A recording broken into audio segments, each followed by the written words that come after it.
Subscribe कीजिए आपके अपने YouTube channel education for CBSE को और बेल आइकन को दबाइए ऐसे ही वीडियोस देखने के लिए। तो अब हम लोग बात करने वाले हैं क्वेश्चन नंबर 11 से 15 तक का। What change will you observe if you test soap with litmus paper. अब देखिए यहाँ जो सोप होता है वो कैसा होता है, वो बेसिक होता है। हम सभी लोग जानते हैं सोप बेसिक होता है। तो वो रेड लिटमस को किस में चेंज करेगा, ब्लू में, और ब्लू लिटमस को किस में रहेगा, ब्लू में ही, मतलब वो कोई इफेक्ट नहीं होगा। तो इस तरह से जो सोप होता है वो बेसिक होता है, इसलिए वो रेड लिटमस को किस में चेंज कर देगा, ब्लू में। तो हमारा यहाँ पे क्या हो जाएगा, हमारा यहाँ ब्लू हो जाएगा। ठीक, समझ में आया कि नहीं।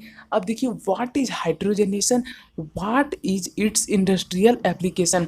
हाइड्रोजनेशन वो होता है मतलब कि जब हम लोग वेजिटेबल्स ऑयल जो होते हैं यानी कि जो सब्जी वाले तेल होते हैं उनका जब हाइड्रोजनेशन कर देते हैं तब वो क्या बन जाते हैं, तब वे वेजिटेबल घी बन जाते हैं। किस वजह से, जब हम लोग उनका हाइड्रोजनेशन कर देते हैं। ठीक है, तो हमने इसे देखा ही था, आप लोगों को भी पता होगा, आपने जहाँ से भी पढ़ा होगा आप लोग इसे जरूर पढ़े होंगे। ठीक है, तब प्यारे बच्चों जब उसका वेजिटेबल घी बन जाता है तब इसका इंडस्ट्रीज़ में यूज इसलिए होता है ताकि यार यहाँ पे ढेर सारे वेजिटेबल्स घी बना करके वे लोग बेचते हैं। जैसे कि इस समय नहीं आते हैं डालडा वगैरह, तो जब हम लोग हाइड्रोजनेशन कर देते हैं, लेकिन उसके बीच में यार कैटलिस्ट का भी यूज होता है। निकेल और पलाडियम नामक दो कैटलिस्ट का यूज हम लोग कर सकते हैं। किस लिए, हाइड्रोजनेशन करने के लिए। किसका, जो सैचुरेटेड कंपाउंड होते हैं उनका। ठीक है, मतलब कि the addition of hydrogen to an unsaturated carbon in presence of nickel as catalyst, तो उसी को हम लोग क्या कह देते हैं, हाइड्रोजनेशन कह देते हैं। ठीक है, मुझे उम्मीद आप लोग समझ में आ गया होगा। यदि नहीं आया है तो वीडियो को जा करके चेक कीजिए, वैसे आप लोग को आ गया होगा। अब हम लोग बात करने वाले हैं क्वेश्चन नंबर 13 के बारे में। देखिए, which of the following hydrocarbon undergo addition reaction. Addition reaction क्या होता है, पहले मैं इसके बारे में बता देता हूँ। देखिए, जो सैचुरेटेड कंपाउंड होते हैं और अनसैचुरेटेड कंपाउंड होते हैं, कंपाउंड दो होते हैं ना, एक सैचुरेटेड और एक अनसैचुरेटेड ऑर्गेनिक कंपाउंड। तो जो सैचुरेटेड कंपाउंड होते हैं उनके पास कितने बॉन्ड होते हैं, एक बॉन्ड होते हैं। बहुत ध्यान सुनते चलिए। जो अनसैचुरेटेड कंपाउंड होते हैं उनके पास कितने बार बॉन्ड होते हैं, या तो दो होंगी या तो तीन बॉन्ड उनको उनके उनके कार्बन एटम्स के पास होते हैं। मतलब कि देखिए, कार्बन एटम्स के पास कितना बॉन्ड है ये डिसाइड करता है कि वो सैचुरेटेड है या अनसैचुरेटेड।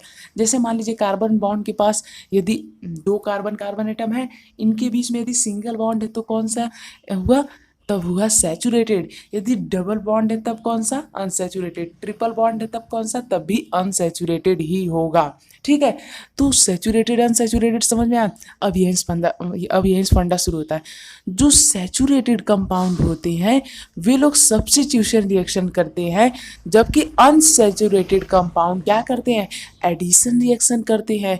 तो एडिशन रिएक्शन क्या होता है, एडिशन रिएक्शन एक ऐसा रिएक्शन होता है जो कि अनसैचुरेटेड कंपाउंड फॉलो करते हैं, यानी कि जिनके कार्बन एटम के पास डबल या फिर ट्रिपल बॉन्ड हो वो लोग इसे फॉलो करते हैं एडिशन रिएक्शन को।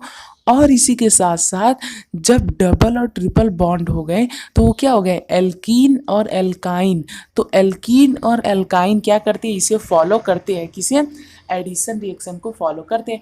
अब इसी बेसिस पे हम लोग इस क्वेश्चन को सॉल्व करेंगे। इतनी नॉलेज आप लोग को इस क्वेश्चन सॉल्व करने के लिए पर्याप्त है। देखिए, अब यदि हमें इस क्वेश्चन सॉल्व करना है तो मुझे अल्कीन और अल्काइन ढूंढना पड़ेगा।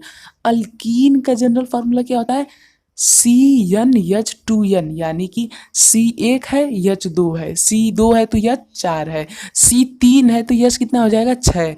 ठीक है, तो वही देखते हैं। तो C दो तो H होना चाहिए था, यहाँ पे हमारा कितना 4 नहीं है। C3 है तो 6 नहीं, हाँ ये वाला हो गया हमारा। देखिए मैं इस ऊपर से कवर कर देता हूँ। अब देखिए ये भी नहीं है, ये भी नहीं। अब देखिए ये तो हो गया अल्कीन। अल्काइन भी अनसैचुरेटेड होते हैं और वे भी एडिशन रिएक्शन को फॉलो करते हैं, है कि नहीं। अब अल्काइन का फार्मूला होता है CnH2n-2, ये आप लोग को याद होना चाहिए। तो CnH2n-2 का मतलब कि यदि C तीन है, यदि C की वैल्यू 3 है, मतलब कि यदि 3 कार्बन एटम है तो ये कितने रहने चाहिए, ये रहने चाहिए 3 तो 6 -2 बोले तो 4, यानी कि C3H4 रहने चाहिए। अब देखिए ये वाला इस पे बहुत ही अच्छा सेटिस्फाई कर रहा है, क्यों, C2 है, H भी 2 है, मतलब कि इसे मैं लिख सकता हूँ, ध्यान से देखते चलिए, CnH2n-2 लिख सकता हूँ। क्यों? दो दूनी 4 -1, 2 2 जा 4 -2, सॉरी 1 बोल दिया था, 2 हो जाएगा, ठीक। तो यहाँ पे हमारा Cn है, H2n-2 होना ही चाहिए, ठीक है। इस तरह से हम लोग इसे कर सकते हैं। तो हमारा दो आ गया, हमारा दो हाइड्रोकार्बन ऐसा आ गया जो कि एडिशन रिएक्शन को फॉलो करेगा। कौन कौन? एक है अल्कीन, एक है अल्काइन। अल्कीन कौन है? C3H6, अल्काइन कौन है? C2H2।